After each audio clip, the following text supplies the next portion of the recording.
Dr. Jessica Miller stared at her holoscreen for the 13th time that night, running the same analysis that had cost her 3 weeks of sleep.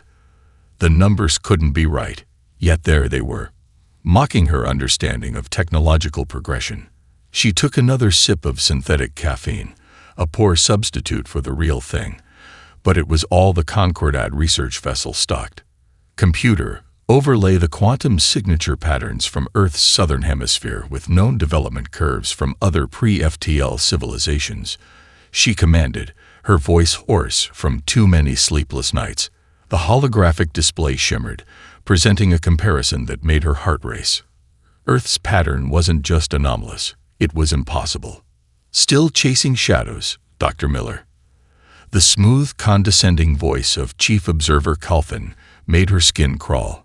The tall, gray-skinned alien stood in her doorway, his secondary eyes focusing on her data while his primary set studied her reaction.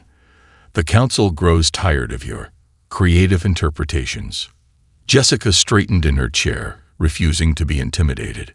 With respect, Chief Observer, these readings indicate quantum manipulation far beyond what should be possible for Earth's declared technological level. Look at these energy spikes near their lunar installations. They're primitive satellite observation stations, you mean? Calvin interrupted, mandibles clicking in amusement. The same ones using chemical rockets and solar panels. That's exactly my point. Jessica pushed back, pulling up another overlay. The energy requirements for those facilities are orders of magnitude higher than their visible power generation capabilities. They're hiding something. Calvin moved further into her small office, his towering frame casting shadows across her displays. Dr. Miller, you were assigned to this post because of your excellent work on pre-contact civilizations. Don't throw away your reputation on conspiracy theories about a species that still burns fossil fuels. Jessica's reply was cut short by a sudden alert from her quantum fluctuation scanner. Her eyes widened as she took in the readings. Sir, you need to see this. Massive energy spike from the dark side of their moon, consistent with. Enough. Calvin's voice cracked like a whip. Your obsession with Earth has gone too far. I'm relieving you of your duties, effective immediately. Report to medical for psychological evaluation. As security officers appeared at her door, Jessica made a split-second decision. Her fingers flew across the haptic interface, sending her data through a secure channel she'd prepared weeks ago. Just before they reached her, she activated the quantum encryption she'd been developing in secret. You can dismiss me, Chief Observer, she said, standing tall despite her exhaustion. But you can't dismiss the evidence. Humanity isn't what they seem to be, and we're fools if we keep underestimating them. The guards escorted her out, but Jessica allowed herself a small smile. Her data was safe, transmitted to the one place the Concordat wouldn't think to look. A supposedly primitive communications satellite orbiting Earth. Let them think she was paranoid. She'd seen enough to know the truth. As her office door sealed behind her, none of them noticed the small anomaly on her secondary screen. For just a moment, the primitive Earth satellite had responded to her transmission with a burst of perfectly encrypted quantum data, a technology that, according to all official records, humanity wouldn't develop for centuries. In her holding cell that night, Jessica replayed the events in her mind. The energy spike, the impossible readings, the response to her transmission. It all pointed to one incredible conclusion. Humanity wasn't developing towards first contact. They were waiting for it. And based on what she'd seen, they were far more prepared than anyone in the Concordat could imagine. She closed her eyes, wondering if she was the first to figure it out, or if others had seen the signs and been similarly dismissed. Either way, she knew one thing for certain. The galaxy was about to learn that appearances could be deceiving, and humanity had mastered that lesson better than anyone. Admiral James Cooper smoothed his dress uniform and checked his reflection one last time. After 20 years of preparation, humanity's greatest performance was about to reach its final. Through his office window, he watched the Concordat's massive diplomatic vessel descend through Earth's atmosphere, its pearlescent hull gleaming in the morning sun. Sir, His AI assistant AI chimed in. The Concordat delegation has cleared our primitive atmospheric defense grid. Should I continue allowing them to believe their stealth systems are working? Cooper chuckled. Keep up the charade, AI. Let's give them their moment. He picked up a small quantum communicator disguised as an ordinary pen, one of countless technologies humanity had kept hidden for decades. The delegation arrived with all the pomp and circumstance one would expect from a first contact scenario. 6 Concordat representatives, led by Ambassador Xenthal, entered the United Nations building in New York, their environmental suits betraying their nervousness about Earth's unfiltered atmosphere. Cooper waited until they were settled in the General Assembly chamber before making his entrance.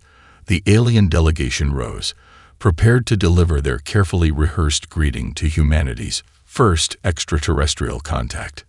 Welcome to Earth, Ambassador Xenthal, Cooper said in perfect Concordat standard, watching their environmental suits' sensor arrays flutter in shock. I trust your journey from Outpost Station Gamma 9 was comfortable, the one hidden behind Jupiter's 4th moon. The ambassador's translator unit clicked rapidly before shutting down, unnecessary now that their cover was blown. How do you know our language? Xenthal demanded, secondary breathing vents flaring in distress. Cooper walked to the podium, every step measured and confident. The same way we know about the 17 surveillance stations you've hidden throughout our solar system. The same way we know about the quantum pulse generators you installed on Mars to monitor our communications. He pressed a button, and a holographic display filled the chamber, showing every hidden Concordat installation in perfect detail. Impossible, one of the junior delegates whispered. Your species shouldn't have this technology for at least another century. About that, Cooper smiled, activating another display. AI. Show them Project Looking Glass. The air shimmered as hundreds of holographic screens appeared, each showing intercepted Concordat transmissions, classified research data, and private council meetings. Years of surveillance, all meticulously cataloged and analyzed. While you were watching us, Cooper continued, we were watching you. Every transmission, every secret meeting, every assessment of our capabilities. We learned your languages, studied your technologies, and most importantly, we learned your weaknesses. Ambassador Xenthal's posture shifted from diplomatic authority to barely concealed fear. You've been deceiving the entire Concordat. This is an act-off. Don't say war, Ambassador, Cooper interrupted, his voice carrying a steel edge. We're not announcing our presence to start a conflict. We're revealing ourselves because the charade has served its purpose. Humanity is ready to join the galactic community, but on our terms, not yours. He gestured, and the displays showed something new. Quantum encryption protocols far beyond anything the Concordat possessed, defense systems that could reduce fleets to atoms, and technologies that defied their understanding of physics itself. For centuries, humanity fought itself, nearly destroyed itself multiple times. We learned the hard way that power without wisdom is a path to extinction. So when we detected your first probes, we made a choice. We would advance in secret, develop on our own terms, free from external influence or interference. The Admiral stood directly before the ambassador, his voice softer but no less intense. The question now, Ambassador Xenthal, is simple. Will the Concordat accept Earth as an equal partner, or do we need to demonstrate our capabilities more convincingly? The chamber fell silent as the implications sank in. Through his quantum link, Cooper received confirmation that similar revelations were occurring at every Concordat observation post in the solar system. Earth's unveiling was complete, and the galaxy would never be the same.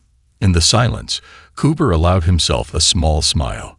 The masquerade was over. Now the real diplomacy could begin. Dr. Michael "Mad Mike" Anderson took another long sip from his Seattle coffee mug, enjoying the bewildered expressions of the Concordat's top scientists. His laboratory, hidden 2 miles beneath the Nevada desert, hummed with energy that their instruments couldn't even detect, let alone understand. So, he said, setting down his mug on what appeared to be thin air, Actually, a quantum-stabilized force field. Who wants to see something really cool? The alien scientists exchanged nervous glances. Chief researcher Vaxtrian, a being who resembled a crystalline octopus, floated forward. Dr. Anderson, your claims about quantum entanglement technology are problematic. The energy requirements alone would. Yeah, Mike waved dismissively. Impossible by your mathematical models. But here's the thing about human physics. We stopped letting math tell us what was impossible about 30 years ago. He turned to his daughter Amy, who sat in the corner tapping away at a quantum tablet that the aliens still thought was just an ordinary computer. Honey, could you get me a fresh coffee? The usual place. Amy didn't look up from her tablet. Sure, Dad. Seattle or Vienna this time. Let's really freak them out. Get it from that little place in Alpha Centauri. You know, the one we built in the quantum pocket dimension. Before the aliens could process this casual mention of impossible technology, a swirling portal of blue light appeared above Mike's mug. Fresh coffee poured through, steam rising in the lab's cool air. That's impossible. Vaxtrian's crystalline form vibrated in distress. You opened a stable quantum tunnel across 4 light years with less energy than we use to power a food synthesizer. Mike took a satisfied sip. Perfect temperature, too. See, that's where everyone else went wrong. You all tried to brute force quantum mechanics, bending space-time like it was some kind of cosmic wrestling match. We figured out it works better if you just... He made a vague gesture with his free hand. Ask nicely. He walked to the main control panel, his lab coat swishing dramatically. Project Phantom Gate isn't just about coffee delivery, though that was definitely a priority in development. Amy, show them the network. His daughter pressed a few commands into her tablet. The laboratory's walls seemed to dissolve, revealing a vast web of glowing quantum connections stretching across a holographic display of the galaxy. Thousands of nodes pulsed with light, each representing a hidden quantum relay station. While everyone was watching our rocket launches and satellite deployments, these beauties were piggybacking through space-time itself. Mike pointed to various clusters of nodes. We've got relays in every major system, instant communication across the galaxy, and yes, we can transport matter through any of them. One of the junior alien researchers raised an appendage. But the power requirements are negligible. Amy interrupted, finally looking up from her tablet. Once you understand that quantum entanglement is more about harmony than force, it's basically like surfing probability waves. I figured that out for my 10th grade science project. Mike beamed with paternal pride as the aliens tried to process the fact that human children understood physics their greatest minds couldn't grasp. Want to see something really impressive? Watch this. He typed a rapid sequence into the control panel. Across the galaxy, thousands of quantum relays activated simultaneously. For a brief moment, every connected system experienced a millisecond of quantum synchronization. That, he said into the stunned silence, was every relay in the network saying hello. And before you ask, yes, we could use them for more than just greetings, but we're really hoping it doesn't come to that. Vaxtrian's crystalline form had taken on a pale, almost translucent hue. Your species, you've mastered quantum mechanics on a scale we thought impossible. Why reveal this now? Mike picked up his coffee cup, savoring another sip. Because it's time for the galaxy to understand something important. Humanity hasn't been catching up to you. We've been waiting for you to catch up to us. Behind him, Amy started opening more quantum tunnels, casually demonstrating technology that shattered everything the Concordat thought they knew about physics. Just another day in the Anderson family business of rewriting the universe's rules. Colonel Rebecca Hayes watched the Drachnid battle fleet emerge from hyperspace, their obsidian ships casting long shadows across New Eden's agricultural fields. From her command center, disguised as a simple grain silo, she counted 37 capital ships, exactly as their quantum intelligence network had predicted. They're broadcasting their demands, Colonel. Lieutenant Park reported, his fingers dancing across the quantum interface. The usual stuff. Immediate surrender, minimal casualties if we comply, threats of orbital bombardment if we resist. Hayes sipped her coffee, a luxury imported through quantum tunnel from Earth. How kind of them to be so predictable. Status of civilian quantum shelters. All colonists safely transferred to pocket dimensions, ma'am. As far as the Drachnids can tell, they're looking at 10,000 helpless farmers. She nodded, setting down her cup. Let's educate our visitors about humanity's approach to colonial defense. Activate Protocol Leonidas. Across New Eden's surface, seemingly innocent structures began to change. Wheat fields flickered as quantum camouflage dissolved, revealing energy collection arrays. Farmers' silos transformed into missile platforms. The colony's single communications dish unfolded into a reality-warping defense matrix. Ma'am. Park's voice carried a hint of amusement. They're scanning us with everything they've got. Their energy readings must be going crazy. Send them our response, Hayes ordered, standing to watch the show. Standard human diplomatic package. In space, the Drachnid fleet's sensors detected a single quantum pulse. Their universal translators processed the message. Welcome to New Eden.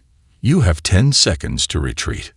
The Drachnid commander's laughter echoed through their intercepted communications. They had conquered dozens of worlds, and none had ever stood against their might. Their sensors showed no significant defense forces, no orbital platforms, nothing but primitive agricultural equipment. 5 seconds, Hayes counted down calmly. 4, 3, 2. The Drachnids launched their first wave of fighters, expecting an easy victory. 1. Hayes smiled. Released the quantum locks. Reality itself seemed to shiver around New Eden. The quantum defense grid, hidden in pocket dimensions until now, snapped into normal space. Each weapon had been perfectly positioned weeks ago, waiting for this moment. The first Drachnid squadron disappeared into a quantum singularity, their ships compressed to the size of atoms. The second wave met focused beams of concentrated probability, their hull atoms randomly reassembling into harmless gases. The third never even got to fire, caught in temporal stasis fields that would hold them motionless for the next century. Main fleet is charging weapons, Park reported unnecessarily. Hayes could see the energy buildup on her displays. Show them our orbital defense system, she ordered. New Eden's 3 moons flickered as quantum camouflage failed, revealing them to be artificial constructs. Massive defense platforms that humanity had installed years before colonization began. They powered up simultaneously, their weapons unlike anything the Drachnids had ever encountered. Message from the Drachnid flagship, Park announced. They're asking what we are. Hayes opened a channel. Her voice carried across space to the increasingly panicked Drachnid command. We are human. This colony is under our protection. You have one final chance to retreat. The Drachnids, to their credit, chose to fight. Their remaining ships launched a full assault, energy weapons blazing across space toward the colony. Hayes sighed. Release the phantoms. From quantum pocket dimensions throughout the system, humanity's true defense fleet emerged. Sleek ships of impossible configurations, operating on principles that the Drachnids couldn't comprehend, surrounded the invading force. The battle, if it could be called that, lasted less than 3 minutes. When it was over, Hayes recorded her report for Earth Command. Drachnid incursion at New Eden repelled. Minimal energy expenditure. No civilian casualties. 17 enemy ships captured for study. Remaining forces retreated with enough evidence of our capabilities to spread the word. Recommendation: maintain quantum camouflage on other colonies, but adjust response protocols to allow for faster intervention. They need to learn. She looked out over the fields of New Eden, already returning to their peaceful appearance as quantum camouflage re-engage. Somewhere out there, the survivors of the Drachnid fleet were carrying a message to the galaxy. Humanity's worlds were not to be threatened. The cost of learning that lesson could be very high indeed. Captain Thomas Wright stood on the bridge of the EDS Prometheus, Earth's first officially acknowledged starship, watching the Concordat's diplomatic fleet approach. Behind his calm exterior, he struggled to contain his amusement. They really thought they were intimidating Earth with 30 ships. "Sir," his XO Sarah Martinez reported, "the Concordat Admiral is demanding our immediate surrender and submission to their authority. They're citing our reckless deception and violation of developmental protocols." Wright adjusted his uniform collar. "Well, we shouldn't keep them waiting. Deploy the quantum beacon." A small sphere, no larger than a basketball, detached from the Prometheus and moved to a position halfway between the opposing fleets. The Concordat ships trained their sensors on it, probably expecting some primitive attempt at communication. "Quantum beacon active, sir," Martinez confirmed. "All hidden assets are synchronized." Wright opened a channel to the Concordat flagship. "Admiral Kexry, before you continue with your demands, I believe it's time we gave you a proper tour of our solar system, starting with Jupiter." The massive gas giant loomed in the distance, its great red spot swirling as it had for centuries. At Wright's signal, the quantum beacon pulsed once. The red spot flickered. Then it vanished. In its place hung the largest shipyard humanity had ever built, stretching thousands of kilometers across Jupiter's atmosphere. Hundreds of warships, each more advanced than anything the Concordat possessed, hovered in perfect formation. Construction drones the size of cities worked on dozens more vessels, their quantum drives pulsing with barely contained power. "Impossible," Admiral Kexry's voice crackled over the comm. "Our surveys, our readings, were exactly what we wanted you to see." Wright finished for him. "But wait, there's more. Let's take a look at those dead systems you've been ignoring." Another pulse from the beacon. Across the galaxy, thousands of quantum veils dropped simultaneously. In every system the Concordat had dismissed as uninhabitable, human fleets emerged from their hiding places. Space stations appeared in the hearts of nebulae. Monitoring posts materialized inside the coronas of stars. By the ancestral void, someone on the Concordat command channel whispered, "How many ships do you have?" Wright smiled. "Enough. Those primitive rockets we've been launching. Each one carried quantum seeds, self-replicating construction units that built our real fleet in secret. While you watched our chemical rockets, we were preparing for any possibility." He nodded to Martinez, who activated the final sequence. The space around the Concordat fleet shimmered as quantum tunnels opened, revealing the true extent of humanity's preparedness. Their 30 ships now found themselves surrounded by thousands of human vessels, each capable of reducing them to their component atoms. "That shipyard in Jupiter," Wright continued conversationally. "It's been operational for over a century. Those defenses you saw at New Eden against the Drachnids.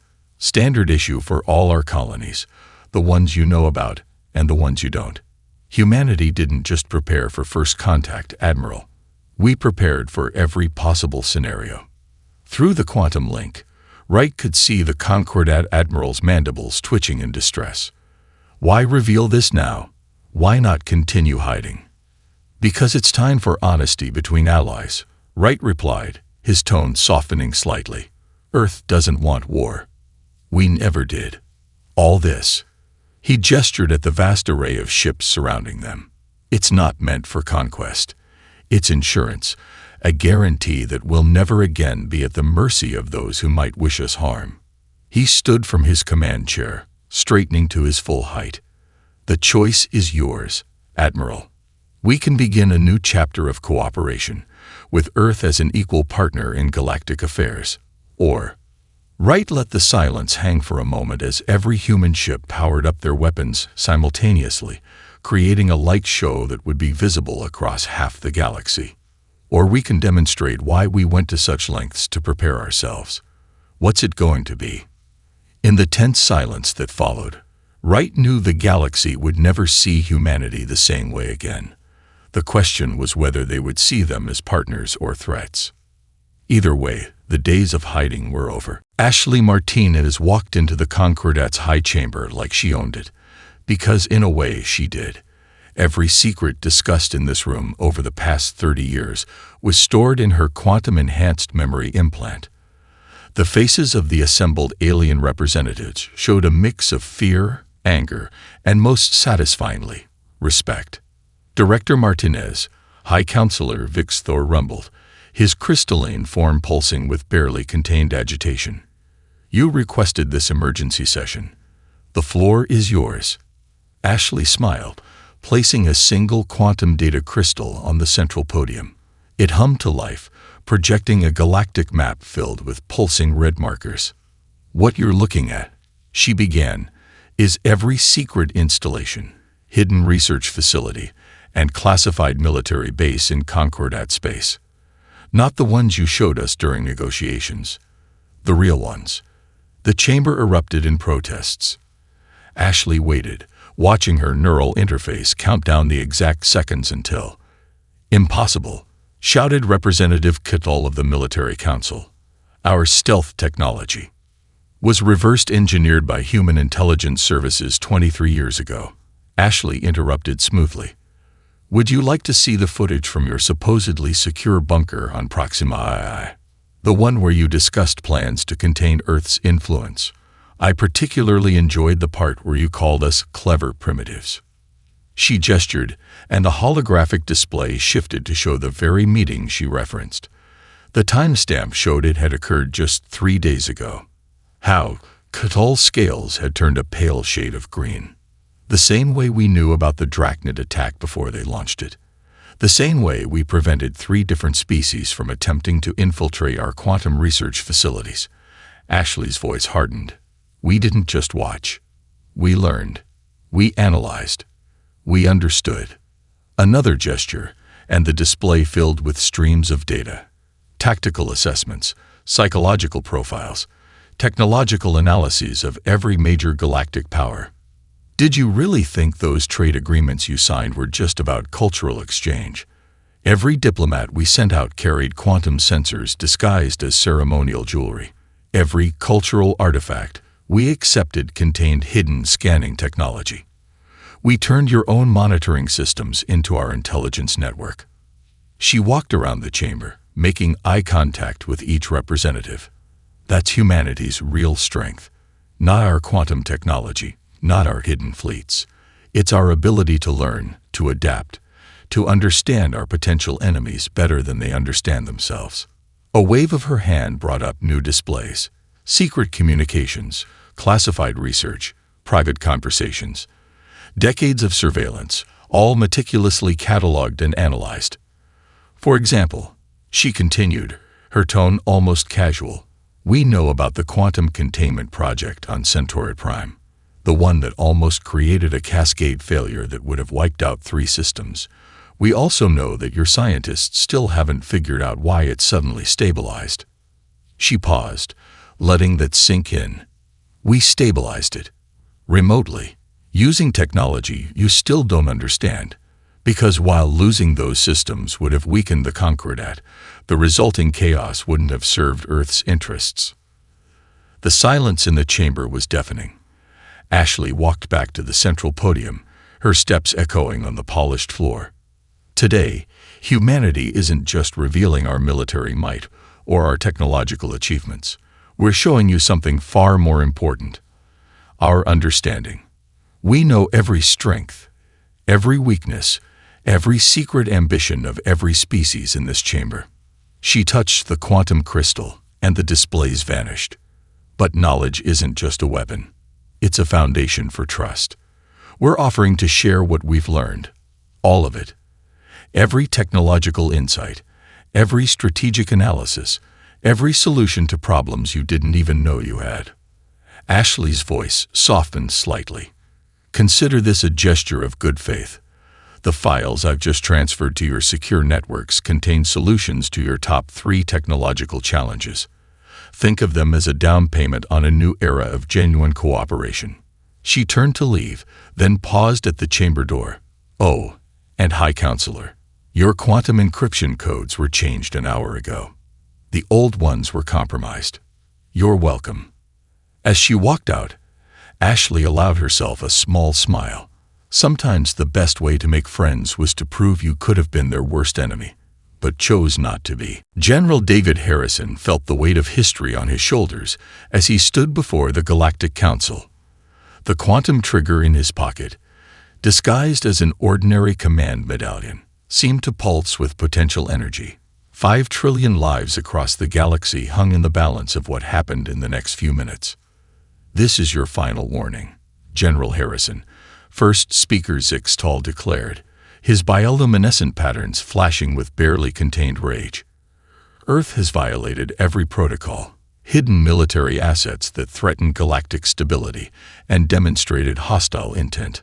Hostile intent. Harrison's laugh cut through the chamber like a blade. "If we had hostile intent, this conversation wouldn't be happening." Computer, display scenario Omega. The chamber's holographic systems activated, showing a real-time view of the galaxy.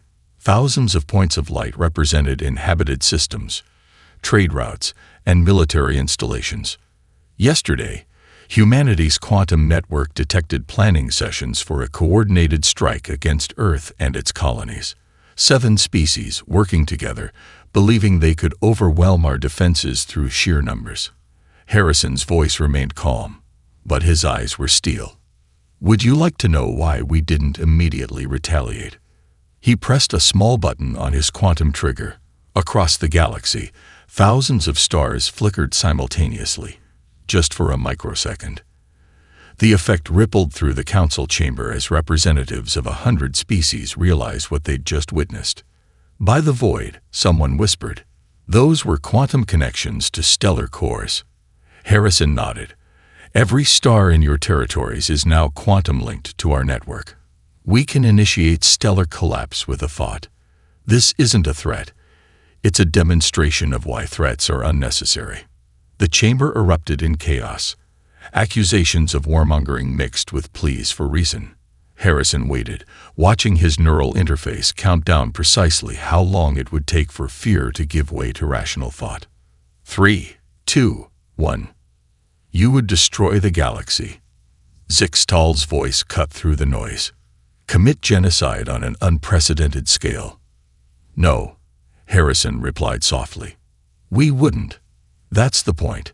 Humanity has the power to end all galactic civilization, and we choose not to use it, just like we chose not to strike when we detected your planned attack, just like we've chosen peace every time we had the option for war."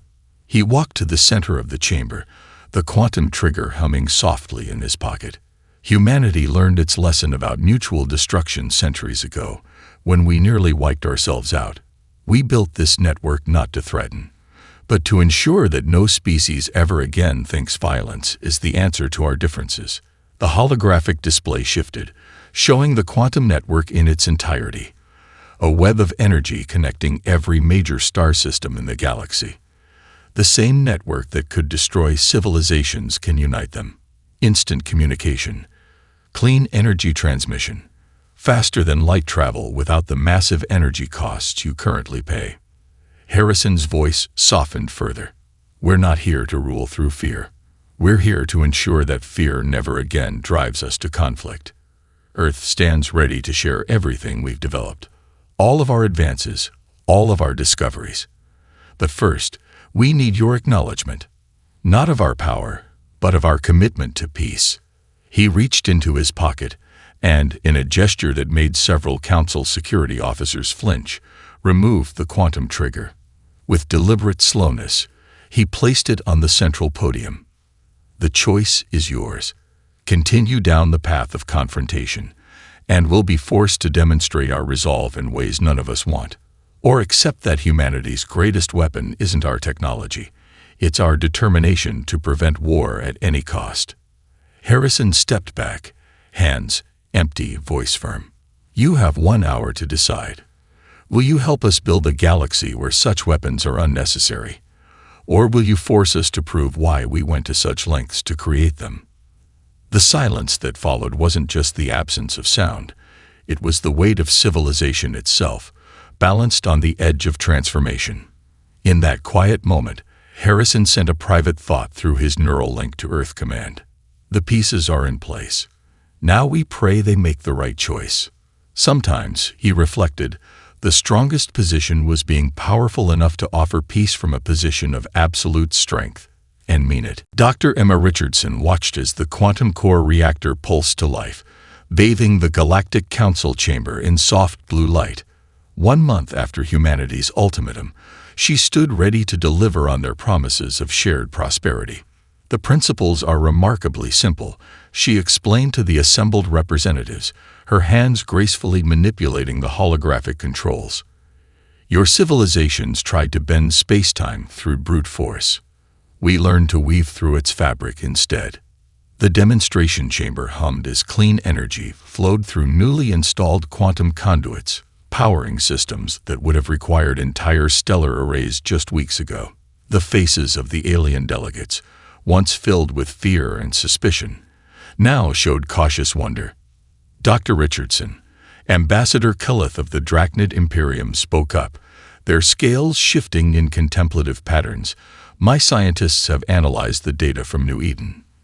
The energy efficiency of your quantum systems exceeds our theoretical maximum by factors of thousands. How did humanity achieve this? Emma smiled, thinking of her daughter's latest quantum physics homework. We stopped trying to conquer natural laws and started trying to understand them instead. Your civilizations reached for the stars through force of will.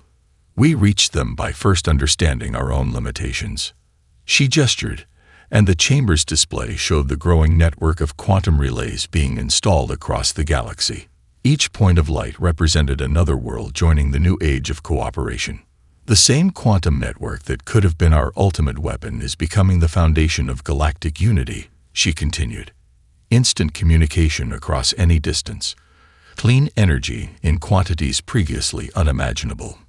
Medical technologies that can cure diseases your people thought hopeless. A small alert chimed in her neural interface, a private message from her daughter back on Earth. Mom, my quantum physics professor says the aliens' homework is too easy. Can we make it harder? Emma suppressed a chuckle. Humanity's children were already teaching the galaxy's brightest minds. But the technology isn't the real triumph here, she said, her voice carrying across the chamber. The true victory is what we've prevented. In the months since our revelation, incidents of interspecies conflict have dropped by 97%. The mere knowledge of Earth's capabilities has forced a new era of diplomatic solutions. The holographic display shifted to show the disarmament progress. Former warships being converted to exploration vessels. Military installations transformed into research centers. The galaxy was changing, not through force, but through the promise of something better. Humanity's greatest fear was never that we would face extinction, Emma explained, shutting down the reactor demonstration with a gentle wave. We feared we would be forced to use our power destructively. By revealing our strength, we created the opportunity for something unprecedented, genuine galactic peace. She paused, looking at each delegate in turn. Your civilizations have begun adopting our quantum technologies. Your children are learning principles that your scientists once thought impossible. But the most important thing we've shared isn't technological, it's philosophical. The chamber lights returned to normal, but the sense of wonder remained. Ambassador Kelleth rose, their posture formal. And what philosophy is that, Dr. Richardson? That the strongest civilization isn't the one with the most powerful weapons, she replied. It's the one that makes those weapons unnecessary. Earth didn't hide its power because we were afraid. We hid it because we needed to understand how to use it wisely. Later that evening, as she prepared to quantum tunnel home for dinner with her daughter, Emma received a final message from the Galactic Council. The vote had been unanimous. Earth would serve as the guardian of galactic peace, not through force of arms, but through the promise of shared prosperity. She composed a brief response before stepping into the quantum portal. The cosmos once learned to fear Earth's might. Now let it learn to trust in humanity's wisdom. As she materialized in her kitchen on Earth, the smell of dinner welcoming her home, Emma smiled. The galaxy had discovered that humanity's greatest strength wasn't in the weapons they'd hidden, but in their choice not to use them. The age of fear was over. The age of understanding had begun.